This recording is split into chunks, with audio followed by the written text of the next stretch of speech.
Se vires em alguma província a opressão de pobres e o roubo em lugar do direito e da justiça, não te maravilhes de semelhante caso, porque o que está alto tem acima de si outro mais alto que o explora, e sobre estes ainda outros mais elevados que também exploram.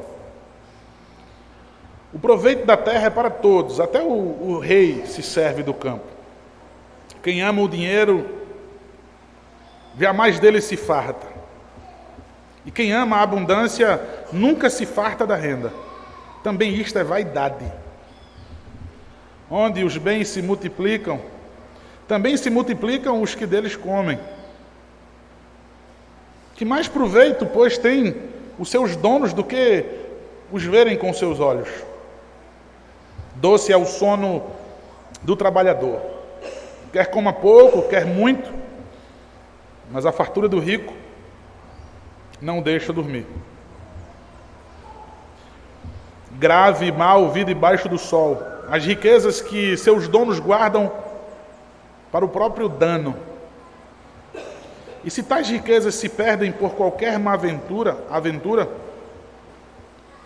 ao filho que gerou, nada lhe fica na mão. Como saiu do ventre de sua mãe, assim nu voltará, indo-se como veio, e do seu trabalho nada poderá levar consigo. Também isto é grave mal. Precisamente como veio, assim ele vai. E que proveito lhes vem de haver trabalhado para o vento? Nas trevas comeu em todos os seus dias, com muito enfado, com enfermidades e indignação. Eis o que eu vi. Boa e bela coisa é comer e beber e gozar, cada um do bem e de todo o seu trabalho, com que se afadigou debaixo do sol. Durante os poucos dias da vida que Deus lhe deu. Porque esta é a sua porção. Quanto ao homem a quem Deus conferiu riquezas e bens e lhe deu poder para deles comer e receber a sua porção e gozar do seu trabalho, isto é dom de Deus. Porque não se lembrará muito dos dias da sua vida, porquanto Deus lhe enche o coração de alegria. Há um mal que vive debaixo do sol e que pesa sobre os homens.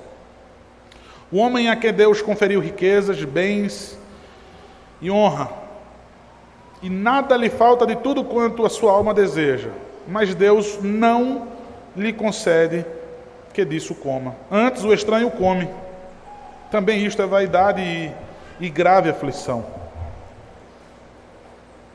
Se alguém gerar 100 filhos e viver muitos anos, até avançada idade, e se a sua alma não se fartar do bem, e além disso não tiver sepultura, digo que um aborto é mais feliz do que ele.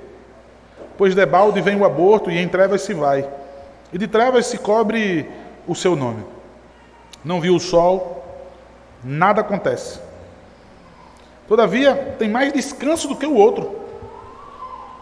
Ainda que aquele vivesse 2 vezes 1000 anos, mas não gozasse o bem. Porventura, não vão todos para o mesmo lugar. Todo o trabalho do homem é para a sua boca, e contudo, nunca se satisfaz o seu apetite. Pois que vantagem tem o sábio sobre o tolo? Ou o pobre, que sabe andar perante os vivos? Melhor é a vista dos olhos do que o andar ocioso da cobiça. Também isto é vaidade e correr atrás do vento. Amém. Ó Deus maravilhoso, em Ti, Pai, em Cristo Jesus, o Teu Filho amado, estão as insondáveis riquezas, Pai. É dessa riqueza que nós precisamos. Dessa abundante riqueza, Pai. É no Senhor que nós devemos ser ricos, Pai. Ó Deus, que nós possamos nos alegrar no Senhor, Pai. Viver cada dia por modo digno do Teu santo Evangelho.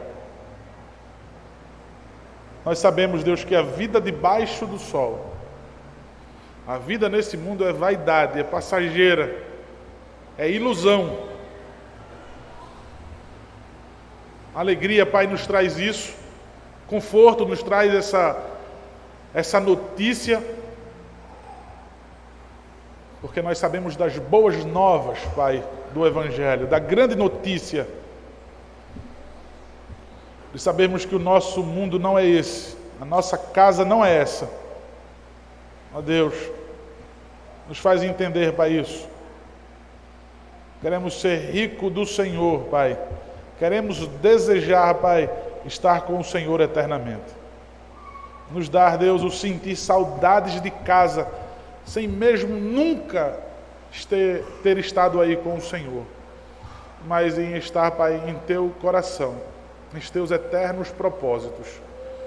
Nos faz, Deus, o desejo, Deus, nos concede esse desejo de sentirmos esse sentimento maravilhoso, de termos saudades de casa, saudades de reunir nossa família, Pai, de estar com o Senhor.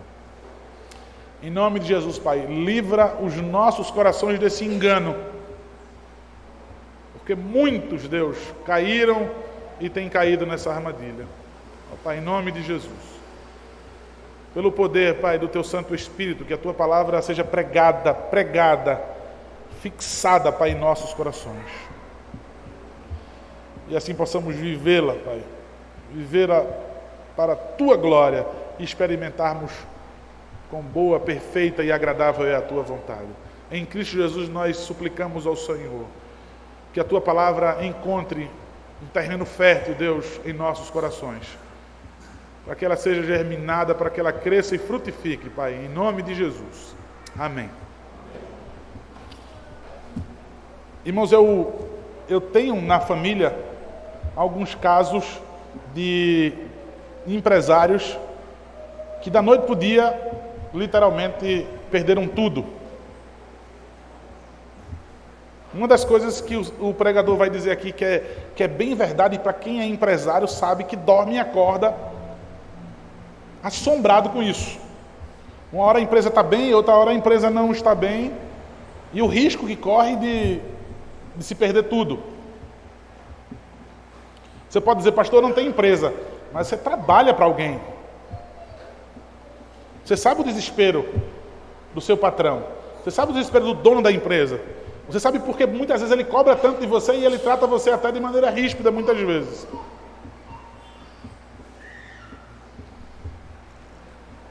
Eu tenho um caso em especial de um tio meu, em que eu nunca tinha visto tantos bens, fartura de bens. E toda vez que nós viajávamos para a cidade onde ele morava, e a gente ficava impressionado. Eu ficava impressionado com os brinquedos dos meus primos. Eu lembro que brinquedos que eu vi apenas na televisão, no comercial da Estrela, brinquedos caríssimos, mas dos mais caros, que eu só via nos comerciais de televisão. E olha que eu me considero ter nascido num berço de ouro. Eu também tive de tudo. Mas aqueles brinquedos, na casa desse meu tio, os meus primos, tinham mais ou menos a minha idade, eles tinham duplicata. Eles tinham o mesmo brinquedo. Os pais compravam o mesmo brinquedo para cada irmão. Então, eu ficava achando incrível aquilo. Eu dizia 2, e eu olhava aquele tal brinquedo, dizia 2 desse e 2 desse. E como adultos, eu via todos os dias que a gente chegava lá de surpresa, a piscina estava cheia, tinha churrasco, tinha as funcionárias da casa trabalhando de farda, aquelas fardas de filme. Quem é esse pessoal na piscina, meu tio? Não sei não, daqui da rua. Eles entram e eu acordo de manhã, eles já estão dentro da piscina.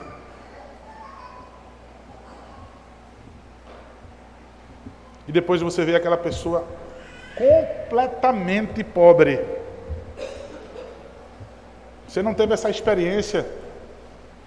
Eu não sei o que ele sentiu, o que ele sente. A saúde dele, inclusive a mente dele, né? Por não aceitar aquela derrota na vida. Aquele homem tão saudável, Aquele homem tão robusto, ele foi definhando, até que morreu literalmente. Definhou, física e mentalmente. E a minha tia sempre dizia assim: seu tio não aceita a pobreza. Seu tio não aceita a pobreza. Eu imagino, eu assisti muito a sua riqueza e o ver naquela condição de pobreza, literalmente, de ter que a família ter que juntar, comprar um terreno, levantar umas paredes, a família dizer: você vai morar aqui, porque ele não tinha absolutamente nada. Você sabe quando uma empresa geralmente vai à falência? O empresário, ele perde tudo, o rico, ele perde tudo e ele ainda fica devendo. Ele ainda fica devendo. Eu sempre gosto de colocar para os irmãos qual a intenção do pregador de Eclesiastes ao escrever essas palavras. Ele está escrevendo para o seu povo. Ele está escrevendo para Israel. Ele está escrevendo para o povo de Deus. E ele vê aí os jovens já ficando taludinho, já amadurecendo, e todos eles correndo em busca do seu lugar ao sol. Eu sempre uso a mesma expressão, né? Não é mais um Israel que plantava e comia, esperava das mãos do Senhor. Aquele povo simples, que nós, quando assistimos em filmes, nós dizemos assim: que lindo, né? Aquele povo simples, humilde, mas eles vivem com tanta tranquilidade, com tanta alegria. A gente acha bonito em filmes, mas nem nós queremos experimentar isso. Nós vivemos o tempo todo reclamando de nossas vidas, dizendo que somos miseráveis, e como eu queria ter uma vida melhor. Salomão, então, ele vê Israel desse jeito. Ele vê o povo agora desesperado para conquistar fortunas. Inclusive, Israel aqui estava olhando para o Egito. Israel estava invejando a riqueza do Egito. Então, eles olhavam um empresário egípcio e eles corriam atrás para competir. Eles queriam ficar tão ricos e tão poderosos como o povo egípcio. Então Salomão vem advertir o povo. E eu, irmãos, acho incrível. Quem é que adverte o povo? Alguém que diz assim: eu tentei, e eu vi, eu fui lá, eu alcancei o que vocês estão tentando. Eu quero dizer que isso é inútil, que isso é vazio, que você vai perder a sua vida todinha tentando isso, e você não vai chegar a lugar nenhum. Veja, você vê Salomão falando isso, e você vê que isso é inspirado por Deus. Ou seja, esqueça Salomão. É você ver Deus agora falando ao seu coração e ao meu. Deus falando a Israel naquela época. E dizia assim: olha, existia um homem que ele procurou nas artes, na cultura, no entretenimento. Ele buscou nas mulheres os prazeres. Ele buscou no dinheiro. Ele buscou na sabedoria. Ele tentou construir um jardim do Éden.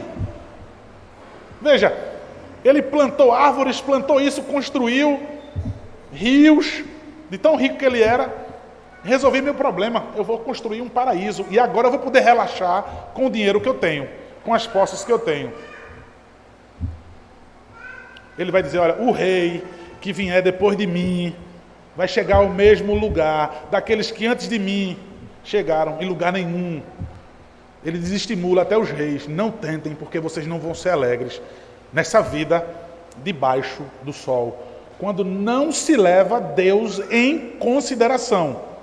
Jamais esqueçam, o que Salomão está dizendo aqui é: debaixo do sol e debaixo do céu é lentes mundanas, perspectiva humana, a correria da vida humana, quando não se leva Deus em consideração. Nós vimos até aqui, e ele vai dizer de novo, que nessa vida você pode ser feliz. E o que ele quer dizer aqui nessas palavras que nós lemos hoje é: independente da sua condição financeira, você pode ser feliz. E ele vai dizer: o rico não é feliz como aquele que é humilde é. O rico não é feliz como aquele que é pobre é. Porque o rico tem as suas ocupações, tem as suas dores de cabeça, que ele vai dizer: o pobre consegue dormir, que o pobre está pensando em conseguir o ganha-pão dele daquele dia, enquanto o rico tem que estar cuidando e administrando. Enfim, vamos olhar de novo o texto. Irmãos, eu vou correr, porque é impossível a gente ver essa unidade, tá, que nós lemos mais detalhadamente, mas sem que haja nenhum prejuízo, tá bom? Versículo 8, então, a partir do versículo 8. Se vires em alguma província a opressão de pobres e roubo em lugar do direito e da justiça, não te maravilhes de semelhante caso, porque o que está alto tem acima de si outro mais alto que o explora, e sobre estes há ainda outros mais elevados que também exploram. O proveito da terra é para todos, até o rei se serve do campo. Não tem ninguém que não necessite dos recursos dessa vida. Não tem, até o rei, do pobre ao rico, todos necessitam desses recursos. Ele vai dizer, não fique impressionado quando você vê esses políticos. É o quadro do Brasil, aqui ele está descrevendo o Brasil, né? No lugar onde você queria encontrar justiça, você vê roubo, vê corrupção. Ele vai dizer, não se maravilhe com isso não, porque essa pessoa que está oprimindo o pobre, ele tem uma opressão acima dele. Olha, eu não entendo de política, não vou me arriscar aqui. Mas eu estava na casa do meu pai essa semana e ele dizendo, olha, o Cunha vai delatar aí. Ele vai entregar todo mundo e há um problema. Eu vou mandar logo para ser Israel aqui, porque Israel precisa saber disso aqui, esse negócio do Cunha. O negócio vai ter um problema grande. É o que, meu pai? Não, porque o Cunha vai delatar, ele vai entregar. Esses que oprimiram o povo, que estão com milhões, bilhões, agora não estão dormindo, porque a qualquer momento, aquele amigão deles, aquele que esteve com eles, que abraçou, que tomou o uísque dos mais caros, que se prostituiu com eles, que estava nadando em dinheiro, vai entregar eles a qualquer momento. Eles vão ter que devolver o dinheiro, eles vão ter que ser presos, eles vão ter que andar na mala de um camburão, e seus filhos vão ver isso na escola. Os seus filhos vão sofrer bullying, porque vão dizer, olha papai, eu vi teu pai na mala de um camburão na polícia, algemado. Em vez de teu pai ir sentadinho no camburão, ele estava na mala do camburão. Esses que oprimem a nossa nação, acima deles, essas pessoas não dormem, essas pessoas não têm paz. Essas pessoas vivem sobre opressão o tempo todo. Não se maravilhe não, dizer, rapaz, bilhões esse cara tem. Bilhões. Ele tem alguém que está o oprimindo do mesmo jeito. Não tem vantagem para essa pessoa que oprime o pobre. Não tem nenhuma vantagem esses opressores da nossa nação. Estão sofrendo, ou seja, nos oprimem e estão sendo oprimidos também. O versículo 10, quem ama o dinheiro, jamais dele se farta. Quem ama a abundância, nunca se farta da renda. Também isto é vaidade. Irmãos, que grande verdade. Que grande verdade. Qual é o alvo que você quer atingir, meu amigo? Pergunta ao rico. Aonde é que tu quer chegar nessa tua busca? Pergunta para mim. Quando a gente fala de rico aqui, quem é que vocês pensam que é rico na igreja? Porque não existe rico. Rico, para mim, sempre é alguém que ganha um corinho a mais que eu, né? Aí é rico. Alguém que tem um carro do ano mais à frente do que o meu. Se alguém que não anda de ônibus, anda de Uber, aí eu digo, já é rico aquela pessoa. Mas veja, você quer chegar onde? Porque ele está falando, você que tem um desejo também de ficar rico.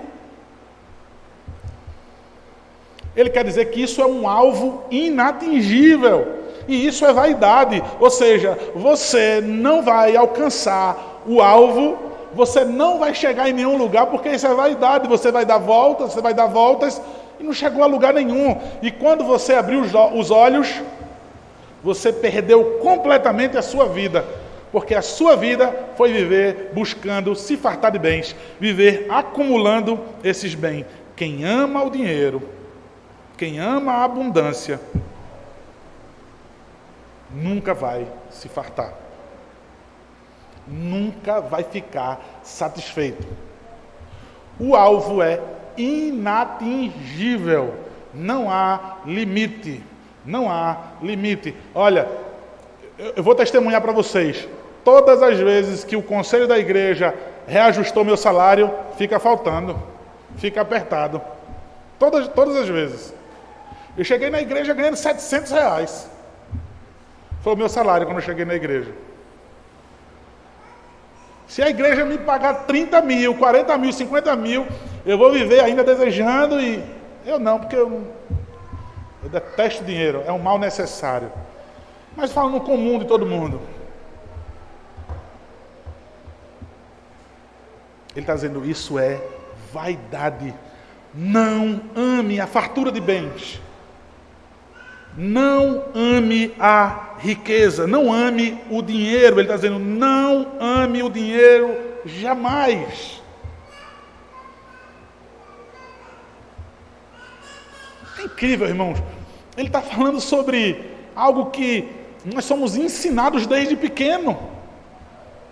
Nós somos ensinados desde pequeno para sermos uma máquina de produzir dinheiro.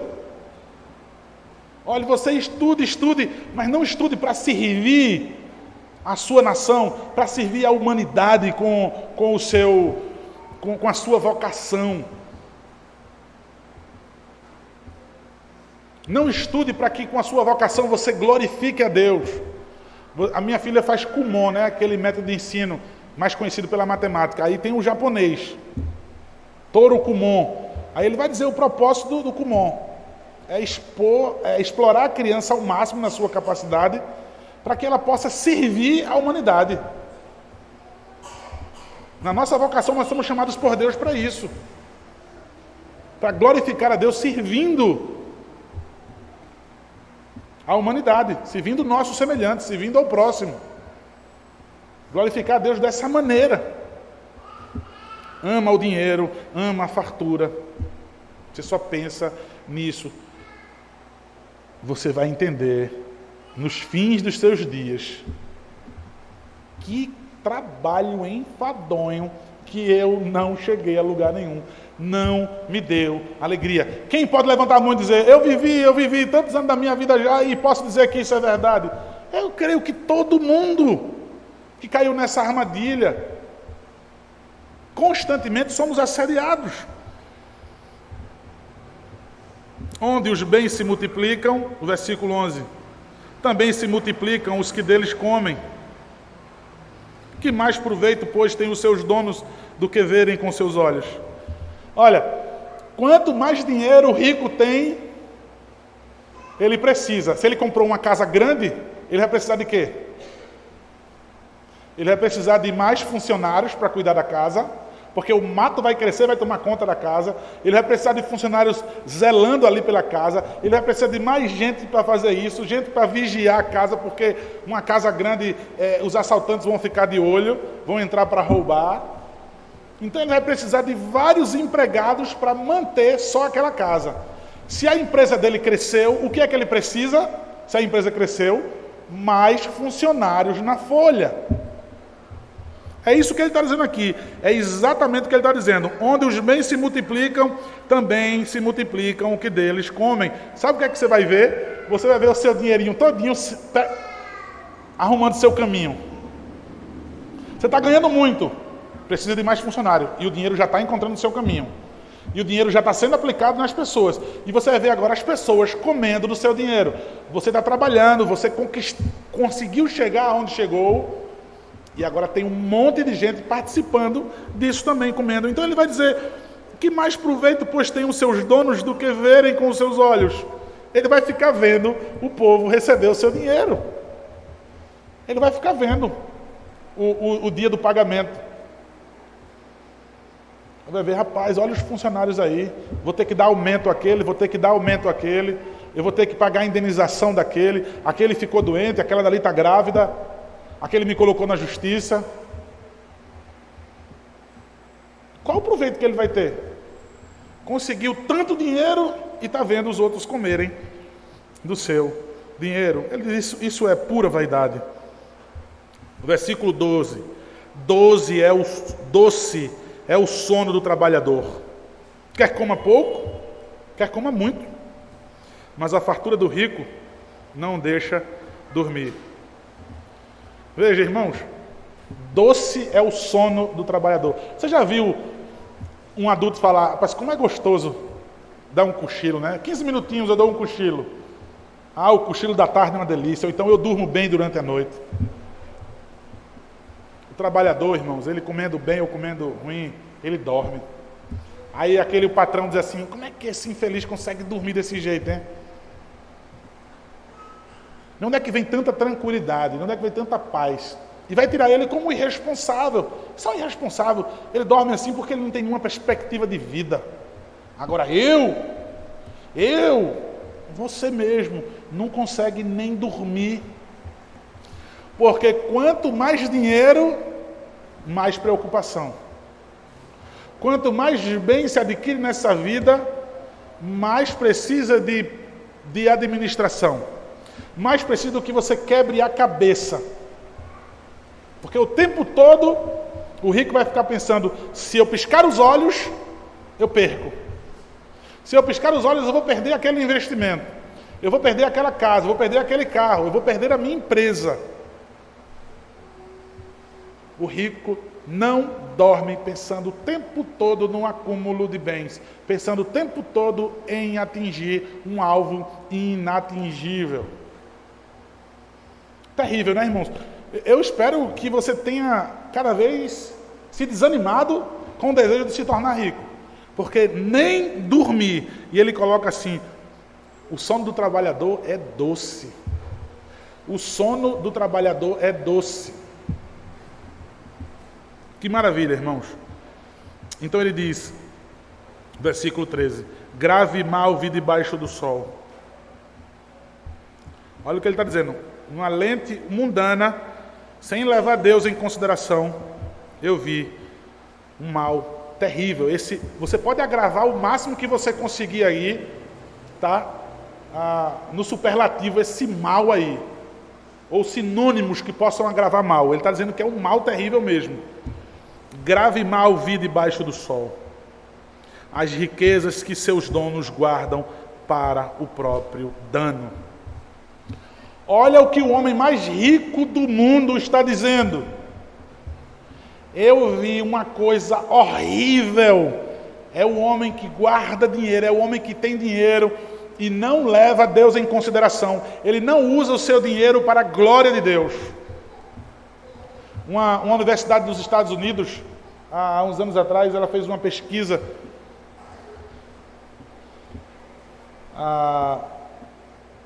Professores de psicologia, estudantes de psicologia. Os ricos mais felizes do mundo são aqueles que usam o seu dinheiro para as pessoas, para fazer um bem às pessoas.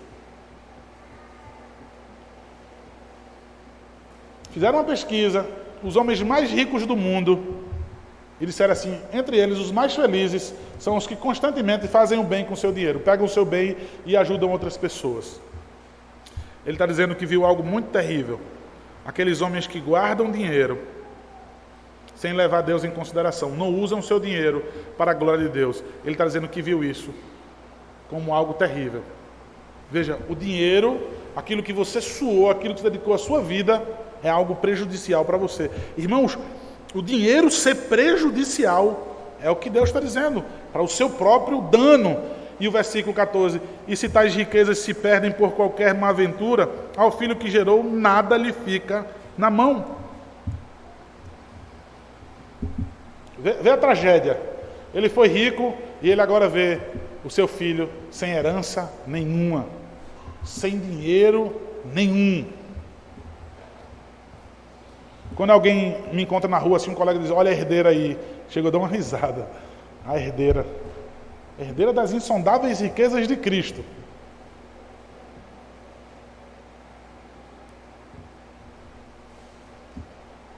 Esse meu tio, os filhos estudavam no melhor colégio, e quando ele perdeu absolutamente tudo, a minha tia foi desesperada na escola falar com a diretora, e a diretora disse que não tinha mais o que fazer para que os dois meninos estudassem lá. E a minha tia, escondida dos meus primos, ela ia para o colégio fazer faxina. Ela deixava os banheiros brilhando para poder os filhos não sofrerem essa humilhação de saírem do melhor colégio de Recife e agora ter que estudar num colégio do governo. Então ela ia lá e esfregava os banheiros e a dona do colégio ficava constrangida. Ela disse que em pouco tempo os filhos chegavam em casa e diziam: mãe, na escola estão me chamando de filho da faxineira, filho da empregada, diz filho da empregada e tal. E minha tia tinha o tempo todo que mentir para os filhos e tentar enganá-los, mas não teve jeito. Os filhos passaram por esse vexame. Ele está dizendo: olha, ele tem filho, ele perdeu a sua riqueza e ele tem filho, nada ficou na mão dos seus filhos. Absolutamente nada ficou na mão dos seus filhos. É uma tragédia, é uma vergonha. Versículo 15: como saiu do ventre de sua mãe, então ele vai pegar agora o exemplo de Jó, e vai dizer: como saiu do ventre de sua mãe, assim nu voltará, indo-se como veio, e do seu trabalho nada pode levar consigo, absolutamente nada. Ele veio nu e vai voltar nu, nada desse mundo ele vai levar. Então observe, você tem acumulado, você tem buscado riqueza, buscado bens, você não vai levar nada. Versículo 16: também isso é grave e mal, precisamente como veio, assim ele vai, e que proveito lhe vem de haver trabalhado para o vento. Sabendo que você não vai levar nada, como é que você se sente em saber que você trabalhou para o vento? O versículo 17 diz: nas trevas comeu em todos os seus dias, com muito enfado, com enfermidades e indignação. Olha, esse homem, ele está terrivelmente arruinado, esse homem que já foi rico. E aí nas trevas, não tem nem luz na sua casa mais. Nos nossos dias, você poderia dizer, até a companhia elétrica foi lá e cortou a energia. Ele está comendo no escuro. Não tem velas, né? Não tem óleo para colocar nas lamparinas para acender as luzes. Mas o texto quer colocar algo pior ainda. As trevas aqui significa a ruína da sua vida mesmo. Os amigos desapareceram. Ele está sozinho. Ele está no escuro. Isso aqui quer dizer que quem é rico tem sempre um amigo que está querendo gastar dele. Tem sempre pessoas ao redor que querem gastar dele. Quando ele está arruinado, ele está sozinho, ele está em trevas. Essa minha tia me disse que, tentando conseguir algum dinheiro para colocar o pão dentro de casa, meu tio se jogou para o álcool, o alcoolismo. O dinheiro, qualquer trocado que recebia da família, comprava álcool. E a minha tia pegou, fez detergente com garrafas PET de refrigerante.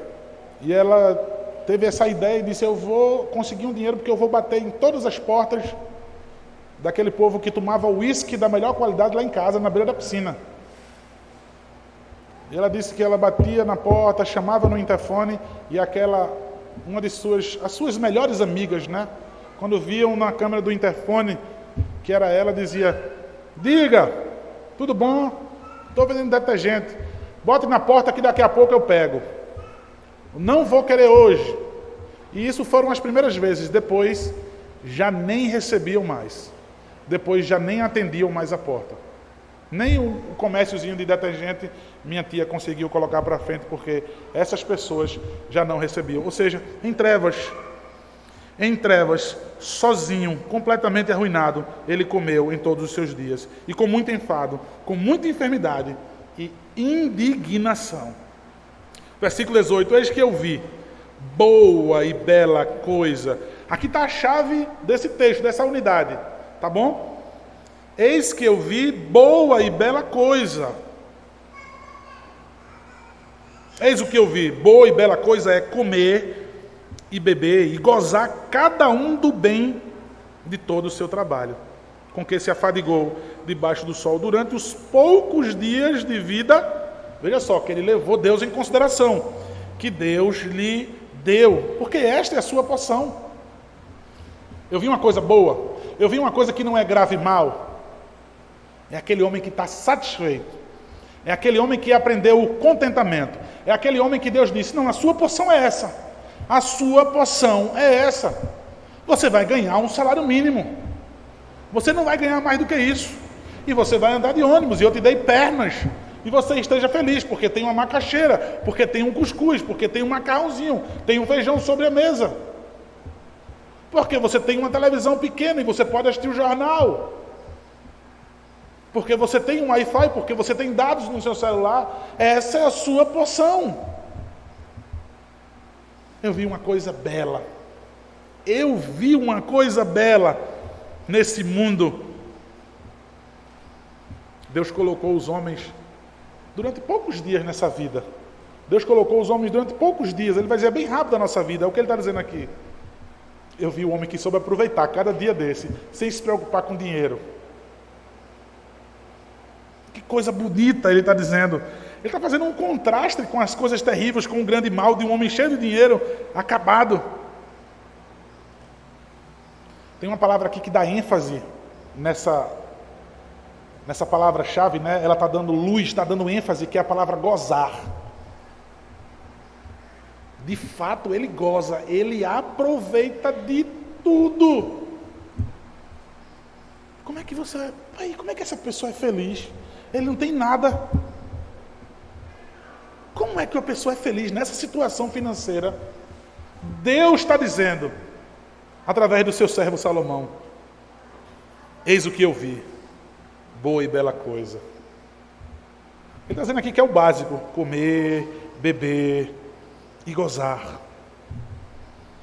daquilo que você faz, que você recebe pelo suor do seu rosto, no seu trabalho, porque esta é sua porção. Foi isso que Deus lhe deu, os dias que Deus lhe deu, porque essa é sua porção, foi Deus que lhe deu isso. Versículo 19: quanto ao homem a quem Deus conferiu riquezas e bens e lhe deu poder para deles comer e receber a sua porção e gozar do seu trabalho, isto é dom de Deus. Olha que ele não está condenando as riquezas, ele não está condenando o dinheiro. Quanto ao homem que Deus conferiu riquezas e bens e lhe deu poder para deles comer e receber a sua porção e gozar do seu trabalho, isso é dom de Deus. Salomão quer deixar claro que ser rico não é pecado. Foi Deus que deu uma condição financeira a você boa, que bom.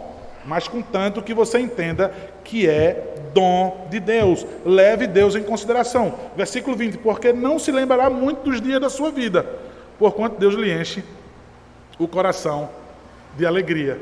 Irmãos, ele quer dizer que a pessoa que é feliz, que vive com Deus, contente com o que Deus dá a ele, o tempo passa, a vida vai embora e a pessoa, rapaz, um dia desse, eu sempre digo, né? Um dia desse eu tinha 17 anos e hoje eu tenho 39. Ele está dizendo que as pessoas que são assim, que vivem aproveitando o dia, cada dia aquilo que o Senhor lhe concede, essa vida passa quando você menos espera, estar na eternidade, estar lá junto com o Senhor. Porquanto Deus lhe enche o coração de alegria. Agora, aquelas pessoas que vivem mergulhadas em cobiça, elas são ansiosas, elas não dormem, e cada dia é uma calamidade, cada dia é terrível, e as semanas se estendem, e os anos se estendem. Ela amarga todos os dias e todos os momentos de sua vida. O capítulo 6, então, irmãos, ele agora vai falar de outro homem. Ele vai falar de outra pessoa agora. Ele falou de um homem que tinha um filho só. Ele vai falar agora de outro homem. Ele vai dizer, olha, versículo 1 do capítulo 6. Há um mal que vive debaixo do sol e que pesa sobre os homens.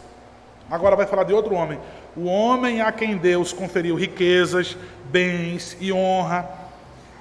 E olha que isso pode ser atribuído ao próprio Salomão, viu? Porque isso é dito dele também, que Deus deu honra, deu bens e deu riqueza a ele. Mas enfim, ele está dizendo, e nada lhe falta de tudo quanto a sua alma deseja. Salomão disse isso no começo do livro. Mas Deus não lhe concede que disso coma. Antes o estranho come. Também isso é vaidade e grave aflição. Deus deu tudo àquela pessoa. Deus concedeu a ele tudo. E ele não consegue aproveitar aquilo que ele tem. Você já viu isso, irmãos? Eu vejo isso constantemente. Você tem uma pessoa rica, aquela pessoa rica está extremamente ocupada com o dinheiro. Ela está dentro de um iate, né, na ilha de Fernando de Noronha, cheio de dinheiro, aquela pessoa está o tempo todo no telefone falando isso, não, transfira tal dinheiro, diga para ele que pegue o avião agora e vá para tal lugar e tal. E ele não vai parar de enviar e-mails, de receber ligações, ele não está aproveitando, não viu o golfinho, o peixe que ele comeu, não sabe nem que peixe é aquele, ele tira uma foto, publica na rede social, mas ele não aproveitou nada da sua vida. Nada. Compra um carro, o melhor carro, compra o carro caríssimo lançado. Não está usufruindo do carro, é o mesmo carro, era o mesmo que ele tinha antes e tal, ele está comprando aquilo para quê? E ele vai dizer, vaidade. Vaidade.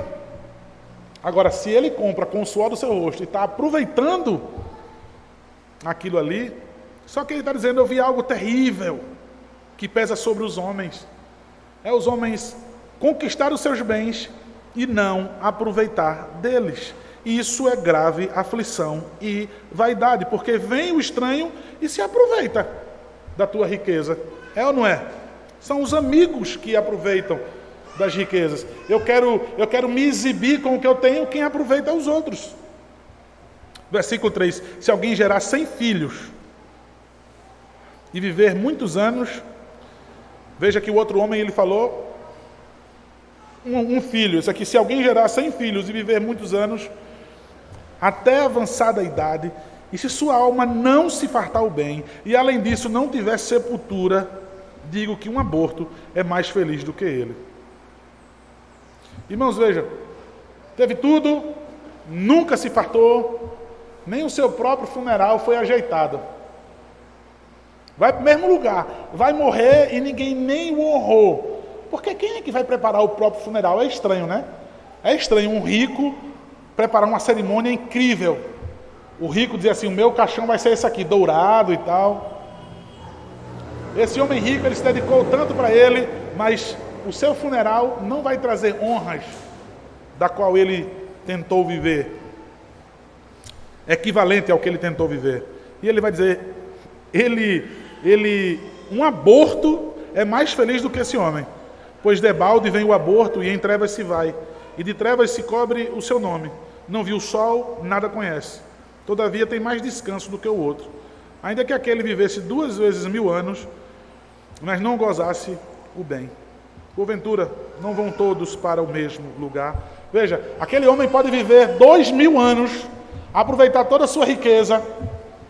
Ele e o aborto vão para o mesmo lugar. Eles vão para debaixo da terra, vão ser comidos por bicho. E os dois, o aborto não tinha nada, esse homem cheio de riqueza também não vai levar nada. Um aborto é mais feliz, sabe por quê? Porque não sofreu as aflições. Ele disse, não viu nada, não aconteceu nada. Ele está dizendo que o aborto é mais feliz, porque se livrou da aflição daquele que ama a riqueza e de que ama os bens. É muito pesada essa palavra, né? É Deus que está dizendo isso. Um aborto é mais feliz, porque não sofreu as aflições de correr atrás de dinheiro, de amar o dinheiro, e incansavelmente buscar esse alvo inatingível e descobrir que não chegou a lugar nenhum. Ele está dizendo, um aborto é mais feliz. Até porque vai para o mesmo lugar daquele que conseguiu tantas posses. E o versículo 7 vai dizer, todo o trabalho do homem é para a sua boca, e contudo nunca se satisfaz o seu apetite. Nunca, ele sempre quer mais. É um devorador. Versículo 8. Pois que vantagem tem o sábio sobre o tolo, ou o pobre que sabe andar perante os vivos? Melhor é a vista dos olhos do que andar ocioso da cobiça. Mas isso também é vaidade e correr atrás do vento. Vejam, irmãos, qual é a vantagem que tem o sábio sobre o tolo? E ele vai dizer, qual é a vantagem que tem o pobre que sabe andar perante os vivos? A resposta desse pobre que anda com olhar sobre os vivos e sobre quem é o mais sábio, qual é a vantagem que tem o sábio sobre o tolo? Ele vai dizer no versículo 9, é aquele que anda à vista dos olhos, do que o andar ocioso da cobiça. Ele está dizendo, olha, o mais sábio é aquele pobre que vive sabendo o que tem e está contente com o que tem. Está satisfeito com o que tem, do que aquele que anda de maneira ociosa, buscando cada vez mais dinheiro, buscando cobiçar. Eu quero isso, eu quero aquilo, eu quero isso e eu quero aquilo. Esse é o tolo. Esse é o tolo. Esse é o ocioso que anda. Mas aquele que é humilde, mas aquele que é pobre,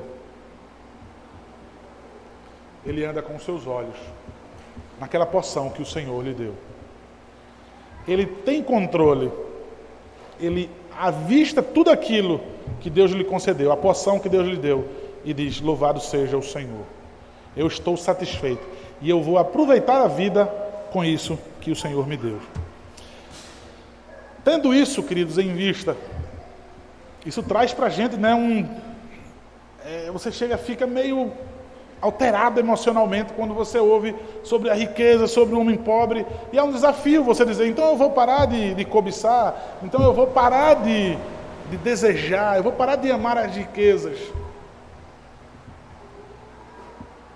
Você sabe que logo mais depois do culto, ou talvez agora, você não esteja nem prestando atenção nas palavras de Deus, seu coração está voltado na tua conta bancária, na compra, no cartão, na tua aparência, no teu status.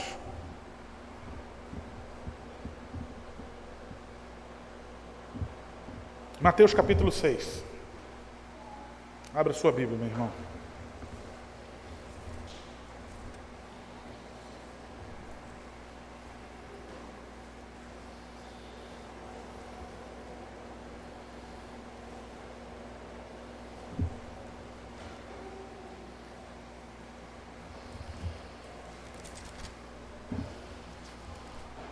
Mateus capítulo 6.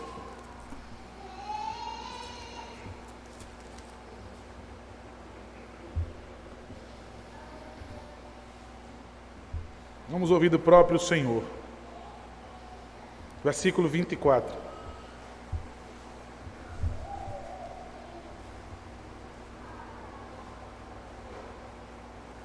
Ninguém pode servir a dois senhores, porque ou há de aborrecer-se de um e amar o outro, ou se devotará a um e desprezará ao outro. Não podeis servir a Deus e às... Se a gente não visse esse último pedacinho do versículo, a gente ia dizer, mas o dinheiro não é um senhor para mim não, e tal. Deus sabendo, o Senhor Jesus Cristo sabendo, ele vai exatamente lá, cirurgicamente no ponto. Eu estou falando da riqueza mesmo. Você não pode servir a Deus e amar as riquezas, e amar o dinheiro, porque você vai se devotar mais ao dinheiro.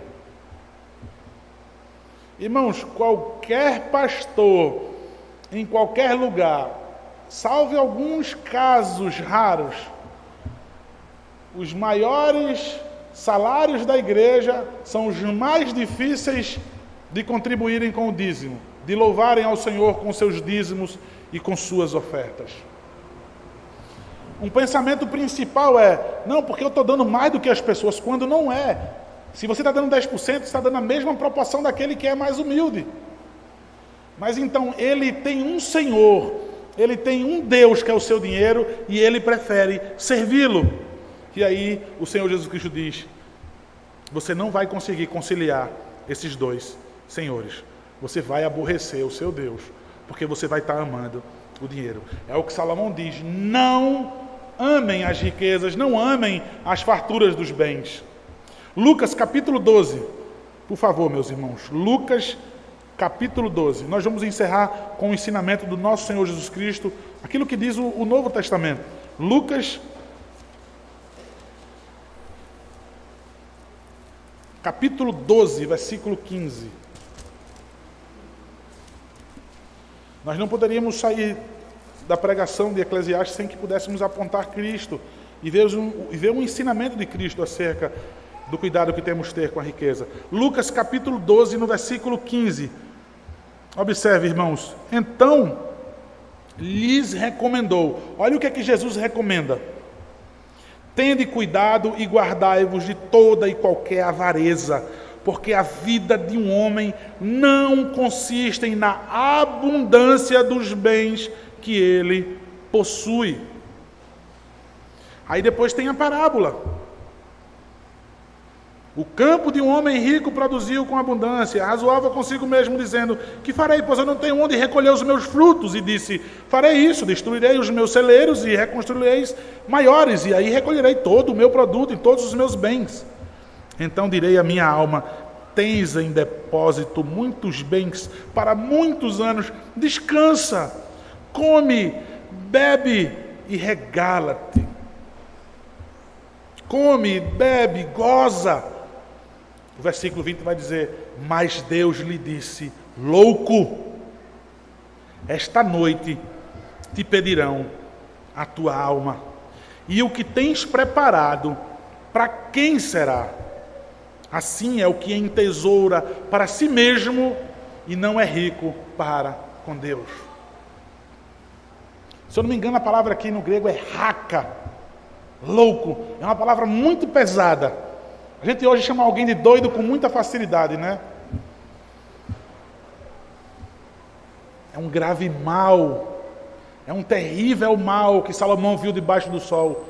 Jesus Cristo disse: é um louco aquele que é rico desse mundo, aquele que recolhe desse mundo, aquele que busca nesse mundo e é pobre no seu relacionamento com Deus, aquele que serve pouquíssimo a Deus.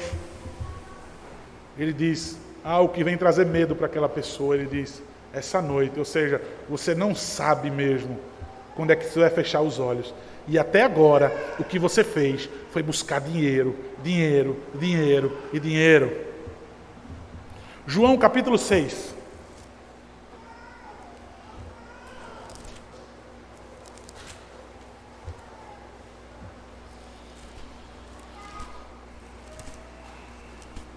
João capítulo 6. Versículo 27.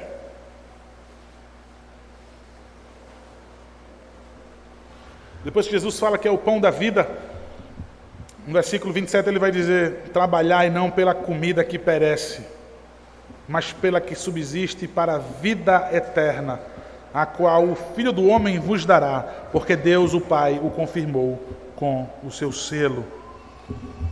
Veja, trabalhai não pela comida desse mundo, mas pela que subsiste para a vida eterna. O que é que você tem feito para a vida eterna? Volte para Mateus capítulo 6. Eu só queria acentuar mais uma vez daquilo que eu já li. Mateus capítulo 6, versículo 33 somente.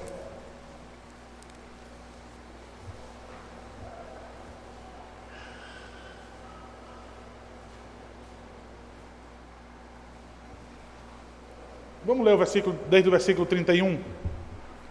Portanto, não vos inquieteis dizendo: que comeremos, que beberemos, ou com que nos vestiremos? Porque os gentios, ou seja, os que não são crentes, é que procuram todas essas coisas. Pois vosso Pai Celeste sabe que necessitais de todas elas.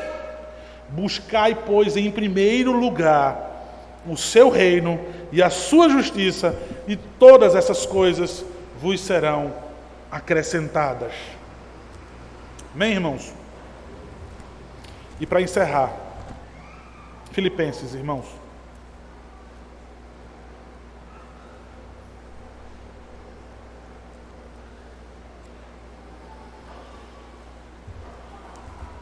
Filipenses capítulo 4.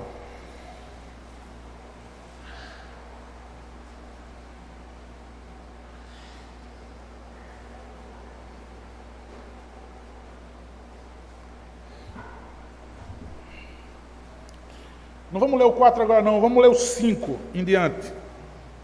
Filipenses 4, 5 diz assim: Seja a vossa moderação conhecida de todos os homens, perto está o Senhor. Não andeis ansiosos de coisa alguma, em tudo, porém, sejam conhecidas diante de Deus as vossas petições, pela oração e pela súplica, com ações de graças. E a paz de Deus, que excede todo o entendimento, guardará o vosso coração e a vossa mente em Cristo. Aí vejam, irmãos, o versículo 4, no lugar de eu estar ansioso, no lugar de eu estar sem conseguir dormir, pensando em dinheiro, pensando em adquirir bens, em conseguir o meu lugar ao sol, no que é que eu devo me alegrar, então, se eu não tenho dinheiro, pastor?